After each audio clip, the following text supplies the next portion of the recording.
ఇది నీకోసం జరిగింది. ప్రభువా, నా ప్రార్థన ఆలకించు.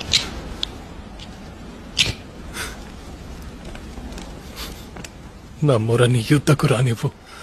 నా కష్ట సమయాన్న నీ ముఖాన్ని నాకు దాచకు. చెవి యొగ్గుము. నేను నిన్ను పిలిచినప్పుడు నాకు వెంటనే జవాబివ్వు. ఇవ్వవా? ఇది నీకోసం చేయబడింది. నీ ముఖాన్ని నా నుండి దాచుకోకు. నీవు నన్ను చూస్తున్నావా? అని నీ గురించి గొప్ప విషయం ఏమిటంటే, నీవు నిజమైన ఇజ్రాయేలీయుడవు. నీలో మోసం లేదు. ఇదేమిటి? మీకు నేనెలా తెలుసు? ఫిలిప్పు నిన్ను వచ్చి చూడమని పిలవక ముందే నాకు నువ్వు తెలుసు.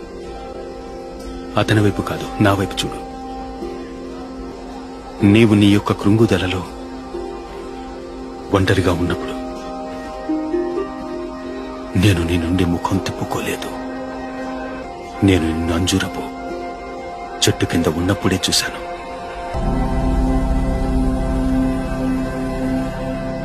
బోధకుడా, అర్థమైందా? నువ్వు ఇశ్రాయేలు రాజైన దేవుని కుమారుడివి.